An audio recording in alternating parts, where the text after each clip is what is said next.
বাহলুল মজনুনের কথা বলছিলাম। বড় নেককার পরহেজগার ছিলেন, কোনো সময় নামাজ কি করতেন না, ছাড়তেন না। কিন্তু ড্রেস ট্রেস দেখলে দুনিয়ার কোনো খবর আছে বলে বোঝা যেত না। এক এক সময় আনমনে এক এক কাজ করতেন। প্রায় সময় কবরস্থানে গিয়ে বসে থাকতেন। কোথায় গিয়ে বসে থাকতেন? হ্যাঁ, কবরস্থানের ভিতরে গিয়ে পুরনো কবর টবর ভিতরে যদি গর্ত টত্ত থাকতো, অনেক সময় ধসে যায় না কবর, এই গর্তের ভিতরে পা ঝুলে চুপচাপ আনমনে বসে থাকতেন। কেউ জিজ্ঞেস করছে, আপনি এখানে কি করেন? এমন প্রতিবেশীদের কাছে আসছি যারা কাউকে কষ্ট দেয় না। বাহ। এমন প্রতিবেশীদের কাছে আসছি যারা কখনো কাউকে কি দেয় না, কষ্ট দেয় না। তাদের সাথে থাকতে আমি আনন্দ বোধ করি। কি মনে হয় আপনার, এটা সাধারণ পাগল? হ্যাঁ, এটা পাগল না বিশাল বুদ্ধিমান? বিশাল বুদ্ধিমান মানুষ, বোঝা যায় না। তো খলিফা হারুনুর রশিদ আবার এই বাহলুল মজনুনকে চিনত যে বড় আল্লাহওয়ালা মানুষ, বড় আল্লাহওয়ালা মানুষ। তো একদিন দেখে নদীর পাড়ে বসে বসে পা ঢুকিয়ে কি করতেছে, এই বালু খুঁটে না, বালু খুঁটতেছে, বেরম করে বালু খুঁটে। তো খলিফার সাথে খলিফার বিবিও আছেন, হাঁটতেছেন নদীর পাড়ে সকালবেলা, যে দেখে বাহলুল এই করে। তো জিজ্ঞেস করছে খলিফা, বাহলুল কি করো? জান্নাত বিক্রি করি। প্রথম কয় জান্নাতের বালাখানা বানাই। কি বানাই? জান্নাতের বালাখানা বানাইতেছে। কয় বালাখানা কার? যে কিনবে তার। যে কিনবে তা তো বাদশা চিন্তা করতেছে, পাগলের মাথায় এখন ঠিক ঠিকানা নাই, কি কয় না কয়। হ্যাঁ, এনে বইবে বালাখানা বানায় জান্নাতের। তো বেগম জিজ্ঞেস করছে, বাদশার বেগম সাহেবা জিজ্ঞেস করছে, তো আমি যদি কিনি? আপনিও পাইবেন। দাম কত? 1 আনা। কত? 1 আনা। তো বাদশার বিবি সাথে সাথে কি করছে, 1 আনা দিয়ে দিচ্ছে। দিয়ে কইছে, তো আমাকে একটা দেন। হ্যাঁ, আপনি একটা পেয়ে গেছেন, যান। আল্লাহওয়ালাদের অদ্ভুত অদ্ভুত ব্যাপার হয় এগুলো। আল্লাহ তাআলা তাদেরকে স্পেশাল কিছু নিয়ামত দেন মাঝে মাঝে। এখন চলে গেছে বাদশা, হাসতে হাসতে চলে গেছে। আর বিবিরে কয়, তুমি এক পাগল, এক পাগলের টাকায় 1টা আনা নষ্ট করলা, একটা ফকিরে দিলেও তো লাভ হইতো, খামাখা দিলা। তো বিবি আর কিছু বলে নাই। তো রাতের বেলায় খলিফা হারুনুর রশিদ স্বপ্নে দেখে কিয়ামত কায়েম হয়ে গেছে, জান্নাতের বিশাল সব আলিশান অট্টালিকা তৈরি হয়ে গেছে, জান্নাতের ভিতরে সে হাঁটতেছে, বাদশা দেখতেছে। হাঁটতে হাঁটতে দেখে দূরে খুব সুন্দর একটা বালাখানা, বিশাল মহল, প্রাসাদ, হীরা মণি মুক্তা খচিত বিশাল এক প্রাসাদ। তো উনি কাছে গেছেন, ভিতরে ঢুকবে। তো ঢোকার সময় দেখে উপরে মালিকের নাম লেখা, জুবাইদা, তার বিবির নাম লেখা। এখন উনি ঢুকতে গেছে, আটকায় দিছে প্রহরী, গেটম্যান থাকে না, কই যান? কয়, এটা আমার বিবির প্রাসাদ। হ্যাঁ, আপনার বিবির প্রাসাদ, বিবি দুনিয়া, এগুলো এনে চলবে না, যান। আপনার না, এটা যার প্রাসাদ সে ঢুকবে, আপনি পারবেন না। মনটা খুব খারাপ, ঘুমটা গেছে ভেঙে। সকালবেলায় বেগম সাহেবের জিগাইতেছে, ওই দিনের কথা বাদশা ভুলে গেছে, ওনার মনে নাই। তুমি কি এমন আমল করছো যে আমলের কারণে জান্নাতে তোমার জন্য একটা বালাখানা দেখলাম স্বপ্নে? খলিফা হারুনুর রশিদও কিন্তু বড় আলেম ছিলেন। খলিফা হারুনুর রশিদ শুধু বাদশা ছিলেন না, কি ছিলেন? বড় আলেমও ছিলেন।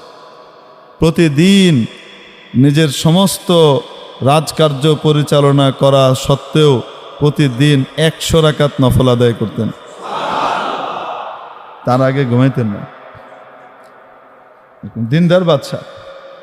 এখন উনি বিবিকে জিজ্ঞেস করে যে, তুমি কি আমল করো বলো তো দেখি, জান্নাতে তোমার বিশাল এক বালাখানা প্রাসাদ দেখলাম। তো বিবিরও মনে হয় না কি এমন স্পেশাল আমল করি। ওই যে ওইটা কিনছিল যে, ওইটা তো এমনি, ওই তো মনে নাই, ওইটা মাথায় নাই। অনেক চিন্তা ভাবনা করতেছি, কি আমল করছি যে জান্নাতে বালাখানা হলো। হঠাৎ মনে হলো, আচ্ছা ওইটা না তো যে আমি যে বাহলুল রে 1 টাকা দিলাম, 1 আনা দিয়ে যে জান্নাতের বালাখানা বেচলো। হ্যাঁ, এত মজা করতেছিল, আমিও মজা করেই কিনছি, কিন্তু সেটা কিনা আবার বাদশা কয় ওইটাই। এই পাগল তো নর্মাল পাগল না, এ তো শরীয়তের পাগল। এ শরীয়ত মুক্ত মারফত পাগল না, এ হাকিকি শরীয়তি মারফতি ডবল পাগল। বুঝাইছেন? যেই আল্লাহওয়ালা মারফতি মানুষের শরীয়তের কোনো বিধান লঙ্ঘন হয় না, নবীজির কোনো সুন্নত নষ্ট হয় না, এ হলো আসল। বুঝাইতে পারছি? হ্যাঁ, মারেফত বাদ দিতে বলা হয় নাই, কিন্তু শরীয়ত ধ্বংস করে না। তো মেরে মোহতারাম দোস্ত বলছিলাম, ওই যে খলিফা হারুনুর রশিদ আর কে, তো বাদশাহ ঘুম থেকে ওঠার পরে এটা শোনার পরে চিন্তা করতেছে, হায় রে হায়, কালকে তো বিশাল লস খাইছি, এই পাগলের কাছ থেকে তো এটা কিনে নিতে হইতো, নাই। এখন কি করছে, সকালবেলা এর পরের দিন আবার নদীর পাড়ে হাঁটতে বেরিয়েছে, আশা যদি আজকেও পাগলারে পাই। পাগলা কি ডেলি এক জায়গায় থাকবে নাকি? এক এক সময় এক এক জায়গায় তার যেখানে মন চায়। দোয়া করতেছে খুব আল্লাহ কাছে, আল্লাহ যদি পেয়ে যাই। এখন গেছে, যাওয়ার পরে হাঁটতে দেখে ও জায়গা মতো এই বাহলুল মজনুন আছে, ওই যে দেখা যায়। তো এখানে গেছে, গিয়ে কয়, কি করো? জান্নাতের বালাখানা বানাই। কয় কার লেগা? যে কিনবো হের লেগা। আমি যদি কিনি আপনিও পাবেন। দাম কত? বাগদাদের অর্ধেক রাজত্ব। আজকে কি কয়? বাগদাদের অর্ধেক রাজত্ব, এটা দিলে পাইবেন। খলিফা হারুনুর রশিদ কয়, এটা কেমন বেইনসাফির কথা? গতকালকে আমার বউ কিনলো 1 আনা দিয়া, আর আজকে তুমি আমার কাছে বাগদাদের অর্ধেক রাজত্ব দাম হাঁকতেছো, এটা কোনো কথা হলো? তো বাহলুল নিচের দিকে চাই, আঙ্গুল লাড়ে আর কয়, কালকে কিনছিল না দেখা, তুমি আজকে আইসো কিনতে দেখা, এর লেগা দাম।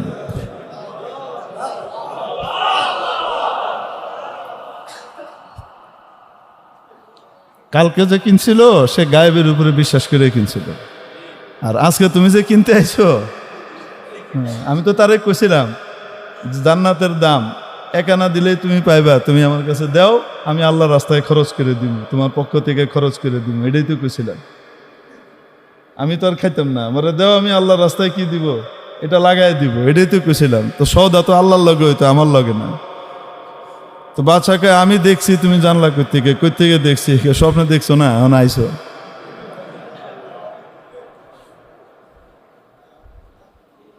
বাদশা তো আর কিনে নাই, গেছে গা, আমি আর তরিকায় কোনোভাবে কিনেলো মনে আল্লাহর কাছে, তোমার কাছে আর পাইলাম না আর কি। তো বাহলুল মজনুন, এই মজনুন পাগল টাইপের ছিল। একবার বাদশা বালাখানায় বসা, উপরে ছাদে, অনেক দূরে দেখে বাহলুল যায়, তো লোকজনকে ডেকে বলছে, এই ওইটারে আমার কাছে নিয়ে আসো, এই বাহলুলকে নিয়েও। তো তাড়াতাড়ি তারা করছে কি, বাহলুলকে চটপট ধরে এনে দোতলায় উঠাইতে, দোতলা অনেক উঁচা, এই ছোট দোতলা না, আমগো মতো 10 ফিটটা দোতলা না, 10 ফুটি 20 ফুটি দোতলা না। দেখেন না ব্রিটিশ আমলের দোতলা কয় তালা? আরে আপনাদের সলিমুল্লাহ মেডিকেল কলেজের 1 তালা কত উঁচা দেখেন না? ঢাকা মেডিকেলের 1 তালা 3 তালা উঁচা, ঠিক কি ঠিক না? এই আমলের দোতলা না। তো ওই আমলে তো দোতলা মানে বিশাল উঁচু, রাজা বাদশার বাড়ি।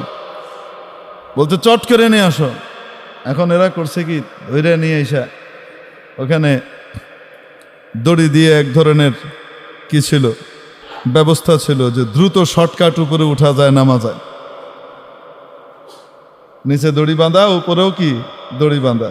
ওই জায়গার ভিতরে আস্তে করে ইয়ের ভিতরে বসায়া দিছে টান, সাই করে উপরে গেছে গা। তো যাওয়ার পরে এখন খলিফা হারুনুর রশিদ জিজ্ঞেস করে, আচ্ছা বাহলুল বলো তো দেখি, আল্লাহরে কেমনে পাওয়া যায়? তুমি যে আল্লাহর এত কাছাকাছি হইছো, তুমি কেমনে হইছো কত দেহি একটু। তো বাহলুল কয়, যেমনে আপনি আনলেন ওইভাবে। কয় এটা আবার কি? বলে বুঝেন নাই? তো উনি কইতেছে, আমি বাহলুল যদি আপনার সাথে দেখা করতে চাইতাম তাহলে আমাকে কত কাঠখড় পুড়িয়ে আপনার বাড়িতে আসা লাগতো, কত দৌড়ঝাঁপ করে আপনার কাছে আমাকে আসা লাগতো। কিন্তু যেহেতু চাইছেন আপনি, আমার মতো এক নগণ্য মানুষকে আপনি আপনার এখানে আনতে চাইছেন, এজন্য সিঁড়ি দিয়ে আসতে দেরি হবে এতটুকুও বরদাস্ত করা হয় নাই, ফু করে কৃত্রিম লিফট দিয়ে উড়াইল এসে এত তাড়াতাড়ি এসে পড়ছে। মেরে মোহতারাম দোস্ত আজিজ ও বুজুর্গ আমার, এই কথা বলার উদ্দেশ্য হলো এই যে আল্লাহ তাবারাকা ওয়া তাআলা যদি নিজে দয়া করে আমাদেরকে তার ঘরে আসার জন্য নির্বাচিত করে না ডাকতেন, আমি আপনি আসতে পারতাম। অনেক বড় বড় শিক্ষিত, অনেক বড় বড় ডিগ্রিধারী, অনেক বড় বড় টাকাওয়ালা, অনেক বড় বড় যোগ্যতাওয়ালাদের কান পর্যন্ত আপনাদের এই মাহফিলের আওয়াজ গিয়েছে, খবর পৌঁছেছে, কার্ডও গেছে, দাওয়াতও গেছে, আসতে পারে নাই। আপনি আমি চলে আসছি, কে আনছেন? কে আনছেন? মাওলা যে আমাকে আপনাকে দয়া করে ডেকে নিয়ে আসলেন, শুকর আদায় করব কিনা? শুকর শুধু মুখে আদায় করব না কাজে কর্মেও করব? নবীজি সাল্লাল্লাহু আলাইহি ওয়াসাল্লাম আমাদেরকে কোরআনে পাকের মাধ্যমে আল্লাহর বাণী জানিয়ে দিয়েছেন, লা ইন শাকারতুম লাযীদান্নাকুম ওয়া লা ইন কাফারতুম ইন্না আযাবি লাশাদীদ। ও আমার বান্দা বান্দিরা, যদি তোমরা আমার দেওয়া নেয়ামতের মূল্যায়ন করো, শুকর আদায় করো, তাহলে মনে রাখবা অবশ্যই অবশ্যই আমি নেয়ামত বাড়িয়ে দেব। এজন্য এক ব্যক্তি নামাজ আদায়ের পরে আবার দ্বিতীয় ওয়াক্ত নামাজে মসজিদে আসার তৌফিক লাভ করতে পারা, এটা একটা লক্ষণ আর আলামত মাওলায়ে পাক মনে হয় গ্রহণ করেছেন, তাই আবার এনেছেন। আশা করতে পারি কিনা? আমাদের আমল এমন না যে আমল মাওলার দরবারে পেশ করা যায়, কিন্তু উনি রহমানুর রহিম, উনি গফুর ও গফফার, উনি সত্তার, উনি বড় দয়ালু, উনি ওয়াদুদ, উনি শাকুর, উনি মহামূল্যায়নকারী। হালকা ছোট্ট খাট্ট জিনিস, খুঁতযুক্ত জিনিসও গেলেও বান্দার যদি দেখে যে তার ইন্টেনশন ঠিক আছে, তার নিয়ত ঠিক আছে এবং সে আমার নবীর তরিকাকে ফলো করার চেষ্টা করেছে, এই দুইটা যদি ঠিক পান তাহলে মাওলায়ে পাক ওটাকে কবুল করে নেন। এটা কার দয়া? একটা নামাজ সারা জীবনের মধ্যে বেছে বের করা বড় কঠিন হয়, যেই নামাজটার শুরু থেকে নিয়ে শেষ পর্যন্ত আল্লাহ ছাড়া আর কোনো কিছু মাথার ভিতরে আসে নাই। চাকরির কোনো কিছু আসে নাই, দুনিয়ার কোনো কিছু আসে নাই, ছেলে মেয়ে, আত্মীয়, পরিবার পরিজন বা অন্য কোনো ভাবনা মাথার ভিতরে আসেই নাই। পুরা নামাজটা শুরু থেকে শেষ পর্যন্ত শুধু আল্লাহ আর আল্লাহ ছিলেন, আল্লাহর স্মরণে বিভোর ছিল। এমন একটা নামাজ বের করা কি খুব সহজ? বলেন না কেন? কিন্তু নামাজ তো আল্লাহ ওই রকম চান, যেমন চান ওরকম তো দিতে পারি নাই। তারপরেও মাওলায়ে পাক কবুল করে নিচ্ছেন। এটা কার দয়া?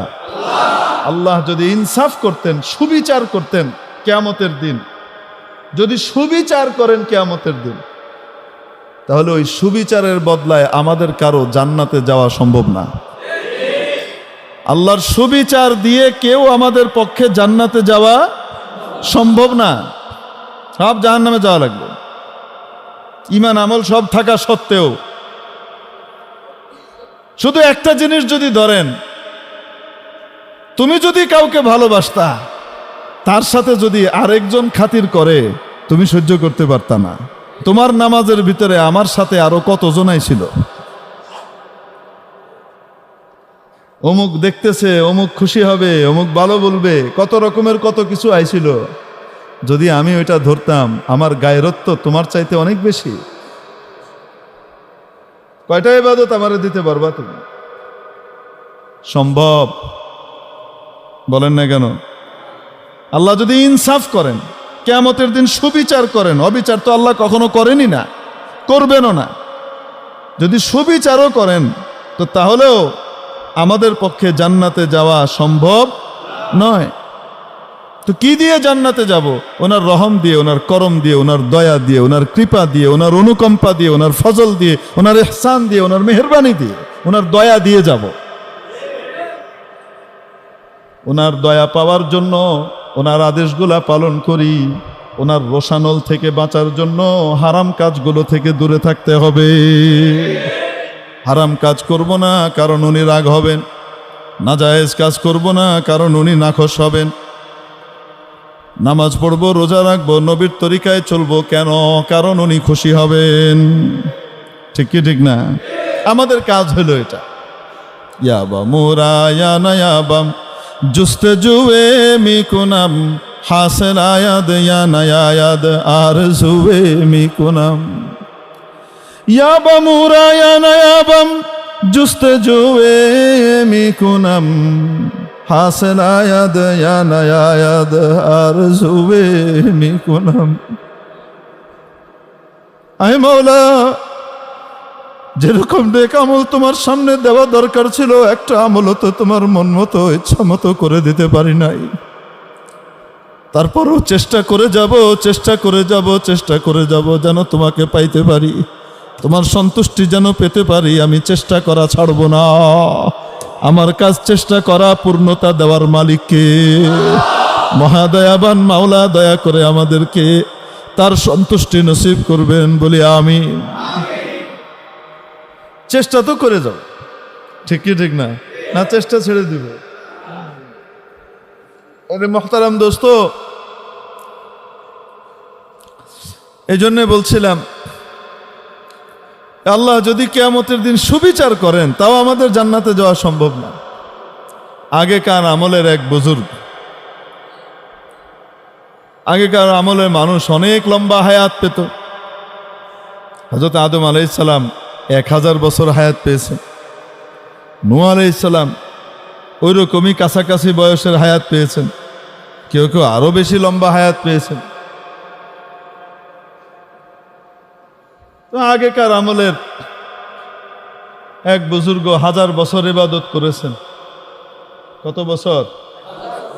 1000 বছর ইবাদত করেছেন। বয়স হয়ে গেছে। জমানার নবী বয়ান করার সময় বলছেন,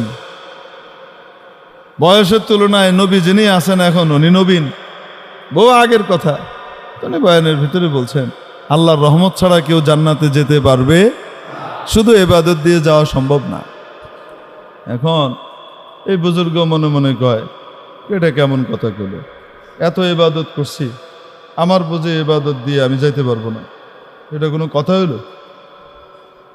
যাই হোক, রাতের বেলা ঘুমিয়েছেন তো স্বপ্নে দেখে হাসরের ময়দান কায়েম হয়ে গেছে। কি কায়েম হয়েছে? হাসরের ময়দান কায়েম হয়েছে। এখন দেখে প্রচন্ড তাপে পিপাসায় সবাই অস্থির, উনিও অস্থির, পানির জন্য পাগল, কিন্তু পানি পাওয়া যাইতেছে না। হঠাৎ দেখে এক লোক হাতে 1 গ্লাস পানি নিয়ে কি করতেছে, যাইতেছে। কয় আমাকে একটু পানি দেন। দাম দাও। কয় দাম তো নাই, কি দিয়ে দিব, টাকা পয়সা তো নাই এখানে। কয় এখানে তো চলবে নেক আমল, তোমার কারেন্সি নেক আমল, নেক আমল দাও, কিনো। কতটুক নেক আমল লাগবে বলেন? নেক আমল কতটুক লাগবে?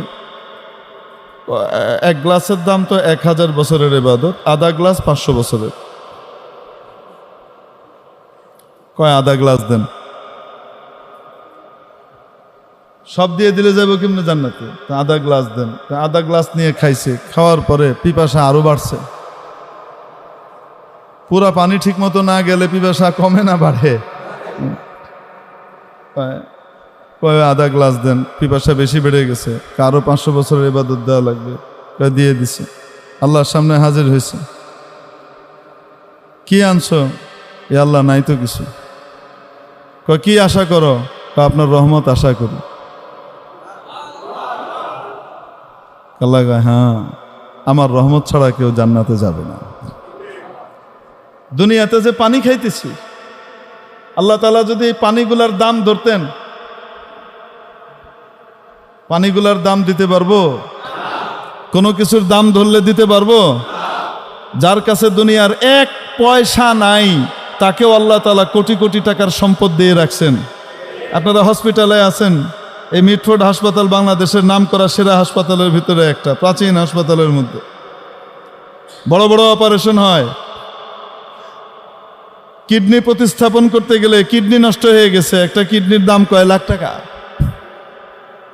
কয় না কেন? চোখ নষ্ট হয়ে গেছে, চোখ দান করতেছে একদম, ঠিক আছে আমার চোখটা নিয়ে দাও। চোখটার দাম কত বলেন না কেন? আপনাকে 10 লাখ টাকা দিলে আপনি চোখ একটা দিয়ে দিবেন? যদি কয় 2 চোখ, এক চোখে তো হবে না, সেট লাগবে, পুরা সেট লাগবে, 5 কোটি টাকা দিব, দিবেন 5 কোটি টাকা দিয়ে? দিব না। তাহলে এক একটা অঙ্গের দাম কত, শরীরের এক একটা জিনিসের দাম কত হিসাব করেন।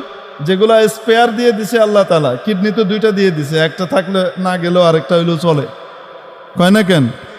যেটার কোনো স্পেয়ার পার্টস নাই, হার্ট দিয়ে দিছেন, কোনো স্পেয়ার কিছু নাই, বিক্রি করবেন হার্টটা? 50 কোটি টাকা দিয়ে হার্টটা বেচতে দিলে বেচবেন? তাহলে কত টাকা আল্লাহ মালিক বানায় থুয়ে দিছে ফাও ফাও।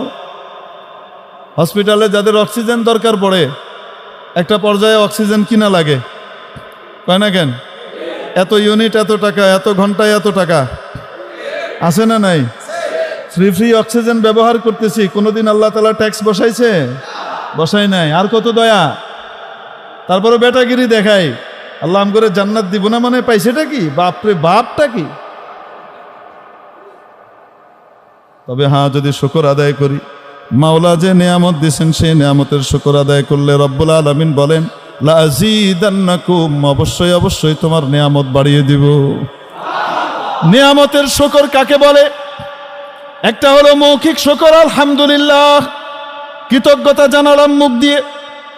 আরেকটা হলো কাজে কর্মে শুকর।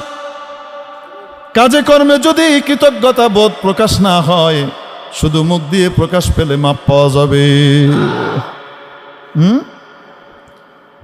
কোনো ব্যক্তি কাউকে 10,000 টাকা দিল, টাকা দেওয়ার পরে টাকাটা নিয়ে কয় শুকরিয়া, অনেক ভালো আপনি আমাকে টাকাটা দিছেন, অনেক শুকরিয়া। তারপরে কি করলো? জুতাটা নিয়ে ওই ব্যক্তির গালের ভিতরে আস্তে করে মেরে দিছে। কই এটা কি করলি? কই শুকরিয়া আদায় করছি না, আবার কি? কই এরকম মুহের শুকরিয়া দিয়ে কি কাম হবে? তুই আমার অপমান করলি সবার সামনে, আর শুকরিয়া আদায় করছিস, আমাকে ধন্যবাদ দিছিস, বলেন না কেন? বলবো কি বলবো না? মুখের সাথে সাথে কাজটাও লাগে কি লাগে না? মুখেও যেমন কৃতজ্ঞতা প্রকাশ করছি, কাজে কর্মেও কৃতজ্ঞতা প্রকাশ করতে হবে। কৃতজ্ঞতা কাকে বলে? নেয়ামত দাতা যে উদ্দেশ্যে যে জিনিস দান করেছেন, নেয়ামত দিয়েছেন, নেয়ামত দাতার ইচ্ছা অনুযায়ী ওই জিনিসকে ব্যবহার করলে সেটাকে কৃতজ্ঞতা বলে। সেটাকে নেয়ামতের মূল্যায়ন করা এবং শুকর আদায় করা বলে। আপনার কাছে কেউ সাহায্য চাইলো, কি করবে? কয় আমার দোকান করা দরকার, আমার বিরাট সমস্যা চলতেছে, তো আপনি তাকে সাহায্য হিসেবে 3 লাখ টাকা দিয়ে দিলেন, দিয়ে বললেন এই 3 লাখ টাকা দিয়ে তোমার তো একটা স্থায়ী ব্যবস্থা করে ফেলো, যাও এই 3 লাখ টাকা দিয়ে কি করো, একটা দোকান দিয়ে মোটামুটি সেই দোকানটা দিয়ে চলো। আস্তে আস্তে সাহায্য করলো, তাই না? আপনি সাহায্য করলেন 3 লাখ টাকা দিয়ে, উনি 3 লাখ টাকা নিয়ে গেলেন। নিয়ে যাওয়ার পরে আপনি যেভাবে চেয়েছেন সেভাবে সে দোকান দিয়েছে, আপনার পরামর্শ মেনেছে, দোকান টোকান দিয়ে ঠিকমতো ব্যবসা করে এই 3 লাখ টাকা থেকে তার 6 লাখ টাকা আয় হয়ে গেছে। কয়েকদিন পরে সে হঠাৎ আরেকটা বিপদে পড়ছে, আপনার কাছে আসছে, কত দরকার? 10 লাখ টাকা দরকার, এখন ঠেকায় পড়ছি, ঋণ দিলেই হয়। তো 10 লাখ টাকা দিয়ে কইব যা, ঋণ দরকার নাই, তুই এটারে কামে লাগা। যেই উদ্দেশ্যে আপনি টাকাটা দিছিলেন, যেহেতু সে ওই উদ্দেশ্যে ব্যবহার করছে, আবার সে আসলে আপনি আবার দিবেন, বলেন না কেন? তার আবার প্রয়োজন হলে আপনার কাছে আসলে আপনি আবার দিবেন। কিন্তু আপনি দিছেন 3 লাখ টাকা, 3 লাখ টাকা পায়া খুব শুকরিয়া, ধন্যবাদ, আপনার মতো মানুষ হয় না, যত ফুল আছে সব কিনে মিনে আপনারা দিয়ে গেল, তারপরে গিয়ে এই টাকা দিয়া গাঞ্জা খাইতেছে ভালো করে, তারপরে এটা করতেছে হেডা করতেছে, অনেক কিছুই করছে, শুধুমাত্র দোকানটা করে নাই। আপনি যে তাকে স্বনির্ভর হওয়ার জন্য ব্যবস্থা করে দিয়েছিলেন সেটা সে করে নাই। আবার যখন আপনার কাছে আসবে 50,000 টাকা চাইলেও দিবেন? কি করবেন? বাইরো, ওই 3 লাখ ফেরত দেয়া গে, যা, তোরে লেগে দিছিলাম, কয় না কেন?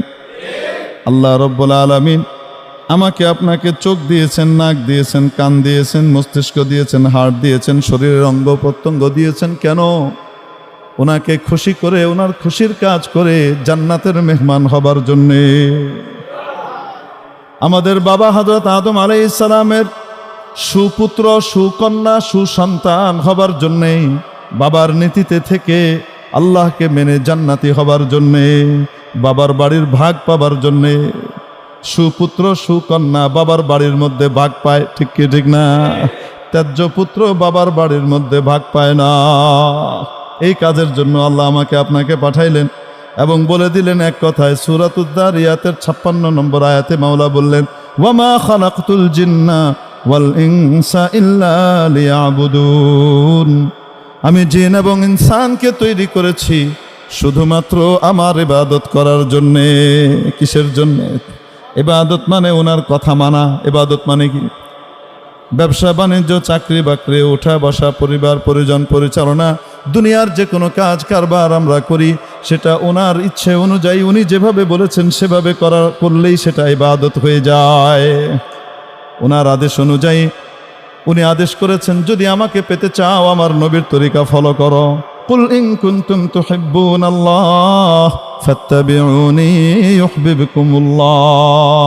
ও আমার বান্দা বান্দিরা, যদি আমি আল্লাহকে ভালোবেসে থাকো, আমাকে পেতে চাও, তাহলে ও নবী আপনি বলে দেন, আমি রসুলের পরিপূর্ণ অনুসরণ করো, ইত্তেবা করো, সুন্নতের পাবন্দি করো, তাহলে কি হবে? ইউহিব্বুকুমুল্লাহ। তোমরা যেমন আল্লাহকে ভালোবাসবে, আল্লাহ তোমাদেরকে ভালোবাসবেন। ওয়া ইয়াগফির লাকুম যুনুবাকুম। তোমাদের যত গুনাহ আছে, পাপ রাশি আছে, সব মাফ করে দিবেন। আল্লাহু গফুরুর রহিম। তিনি বড় দয়ালু, বড় ক্ষমাশীল। উনি মাফ করতে পছন্দ করেন। কি করেন? পছন্দ করেন। নবী পাক সাল্লাল্লাহু আলাইহি সাল্লামের যখন মেরাজ হলো, মেরাজের মধ্যে নবীজি সাল্লাল্লাহু আলাইহি সাল্লামকে ভ্রমণ করানো হয়েছে। আল্লাহর গোটা সৃষ্টি জগৎ ভ্রমণ করিয়েছেন, জান্নাত ঘুরিয়েছেন, জাহান্নাম দেখিয়েছেন, সব দেখিয়ে এনেছেন। আল্লাহু আকবার পরশুদিন বলেন, আল্লাহু আকবার পরশুদিন বলেন। এই সব কিছু এক রাতের ভিতরে ঘুরিয়ে এনেছেন কে? আল্লাহ তাআলা। আল্লাহু আকবার। ঘুরিয়ে এনেছেন। তিনি ঘুরে আসার পরে বলেন, জান্নাতের দরজার মধ্যে ফটকের ভিতরে আমি 3টি কথা লেখা পেয়েছি। জান্নাতের ফটকে কয়টা কথা লেখা ছিল? 3টা বাণী লেখা ছিল। তার মধ্যে একটা হলো উম্মাতুন মুযনিবাতুন ওয়া রাব্বুন গফুর। উম্মত গুনাহগার, প্রভু ক্ষমাশীল। হযরত আম্মা জান আয়েশা সিদ্দিকা রাদিয়াল্লাহু তাআলা আনহা নবীজি সাল্লাল্লাহু আলাইহি ওয়াসাল্লামকে জিজ্ঞেস করলেন, ইয়া রাসূলুল্লাহ, যদি সবে কদর পেয়ে যায়, যে রাতটা একটা রাত 1000 মাসের ইবাদতের চেয়ে উত্তম, 83 বছর 4 মাসের ইবাদতের চেয়ে উত্তম, এক রাতের ইবাদত, ইয়া রাসূলুল্লাহ যদি পেয়ে যাই, ওই বিশাল রাতটা, ওই বিশেষ রাতটা যদি পেয়ে যাই, তাহলে আমি কি দোয়া করব? নবীজি আম্মা জান আয়েশাকে শিখিয়ে দিলেন দোয়া করবে, আল্লাহুম্মা ইন্নাকা আফুউন তুহিব্বুল আফওয়া ফাফু আন্নি। ও আমার মাওলা, তুমি তো মহা ক্ষমাশীল, ক্ষমা করতে ভালোবাসো, ক্ষমা করতে ভালোবাসো, অতএব আমাকে ক্ষমা করে দাও।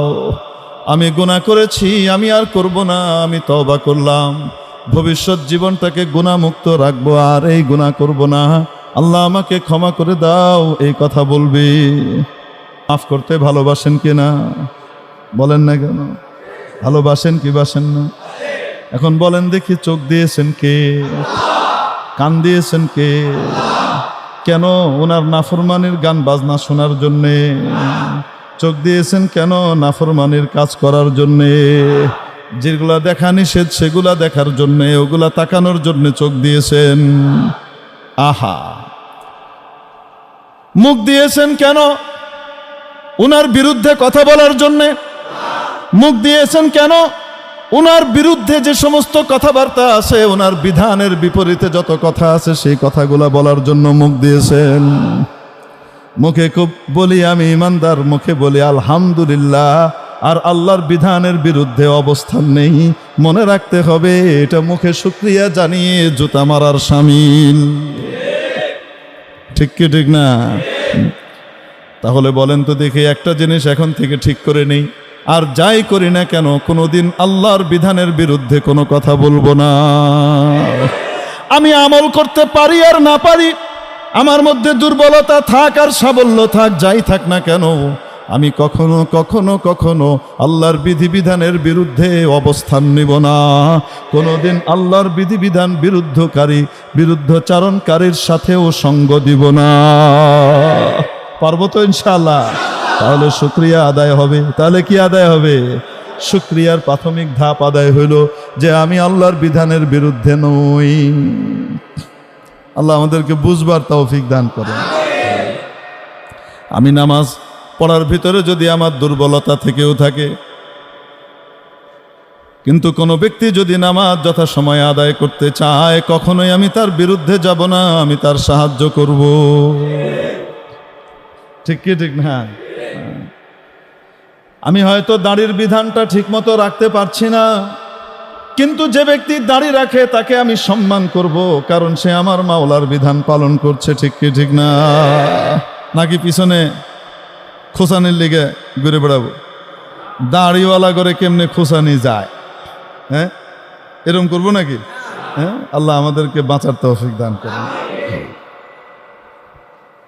আল্লাহ কয় হুজুর দাড়ি রাখছে কিন্তু ঘুষ খায়। ঘুষ খাওয়াটা আলাদা অপরাধ, দাড়ি না রাখাটা আলাদা অপরাধ। ঠিক কি ঠিক না? দুইটা আলাদা আলাদা অপরাধ।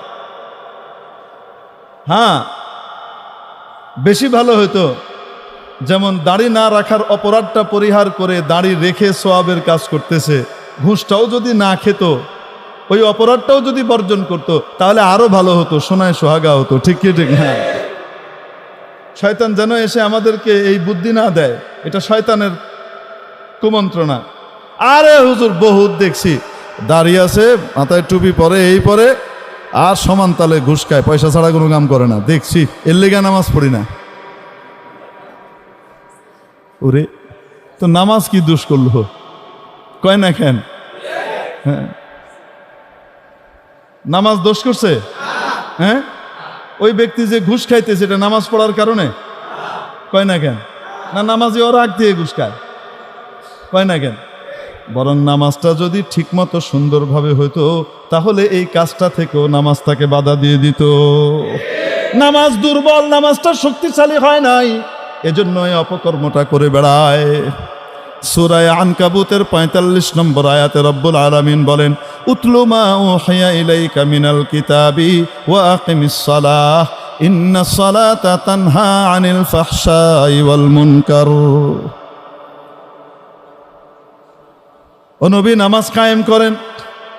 নিশ্চয় নামাজ মানুষকে অশ্লীল, নির্লজ্জ কাজ, লজ্জাস্কর কাজ এবং অন্যায় কাজ থেকে, অপরাধ থেকে বাধা দেয়। কি দেয়? গুনাহ থেকে বাধা দেয়, নির্লজ্জ কাজ থেকে বাধা দেয়। কে বাধা দেয়? আরে নামাজ বাধা দেয়। কি বাধা দেয়? যদি কেউ নামাজও আদায় করে কিন্তু ওইটাও অন্যায়ও ছাড়তেছে না, তাহলে বুঝতে হবে নামাজ দুর্বল, নামাজ শক্তিশালী হয় না। যেহেতু দুর্বল নামাজ দিয়ে আর কি কাম? দুর্বল নামাজ পড়ে কি লাভ? বুঝেননি? একটা লাভ আছে, সেই লাভ হলো নামাজটা আদায় করার কারণে নামাজ না পড়লে যে উনার ডান্ডা খাইতে হইতো, ওইটার থেকে বাঁচছে। হয় না কেন? হ্যাঁ, তবে নামাজটাকে যদি সুন্দর করে ফেলতে পারতাম, তাহলে অন্যায় অপরাধ থেকেও বেঁচে যেতাম।